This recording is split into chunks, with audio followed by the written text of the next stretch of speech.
You can write everything down if you want to.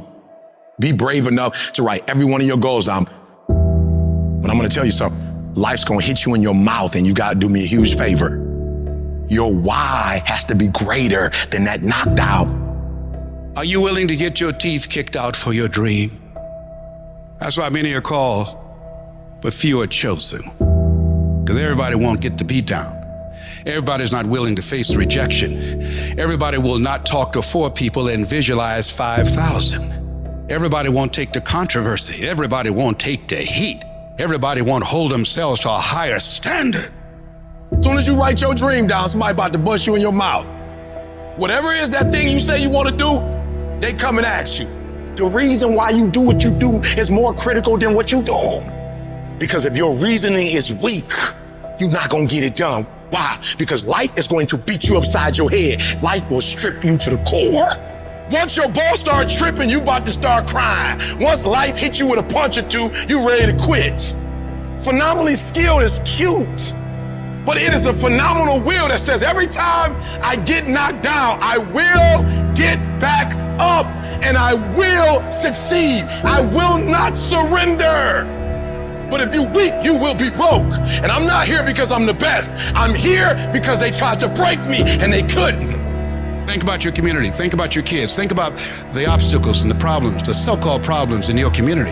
Think about them. Osborne said, in life, you will always be faced with a series of God-ordained opportunities brilliantly disguised as problems and challenges. We can't judge according to appearances. We must look at the poverty and the despair and the pain and the stress. And in the midst of that, we see prosperity. We see health. We see peace. We see possibility. I'm telling you to dream your dream because I want you to feel it. I want you to taste it.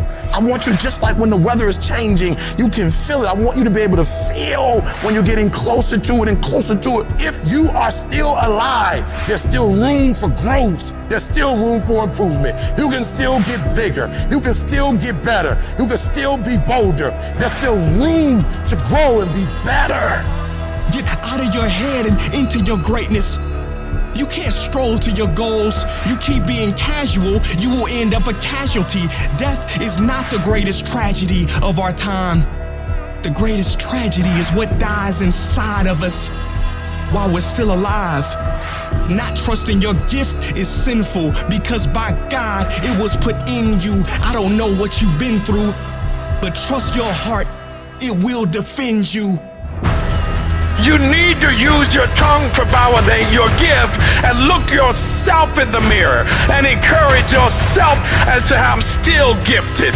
I've been through some pain, but I'm still gifted. I've buried some loved ones, but I'm still gifted. I've had some setbacks, but I'm still gifted.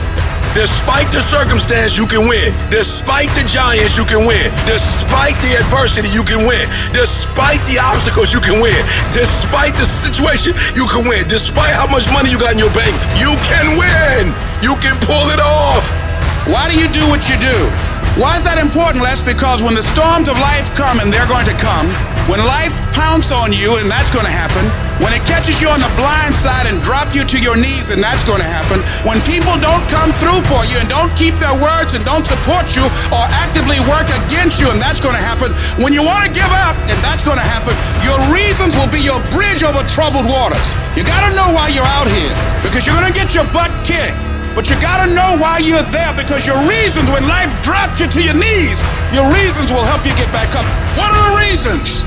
Write down why you're here. Write down 5 compelling reasons of why you're gonna keep your commitment to change your life. Keep your commitment never to go back to the life that you once lived. Keep your commitment to creating wealth for yourself, to taking care of your children, to be more responsible. Keep your commitment to live a life of contribution, to keep your commitment to be a conqueror, and to act like it, and to have authority and dominion of everything in your life. What are those reasons? If life knocked you down, try and land on your back, because if you can look up, you can get up. Your reasons will help you to get back up again.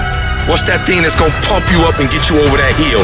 What's gonna pump you up and get you over that mountain? What's gonna pump you up and get you past that disease? What's gonna pump you up and get you past bankruptcy? What's gonna pump you up and get you past that crazy credit score you got? What's gonna pump you up and get you to the other doggone side? I'm talking about hope. You gotta be able to see it when it cannot be seen. You gotta see it in your mind's eye. You have to see it happening.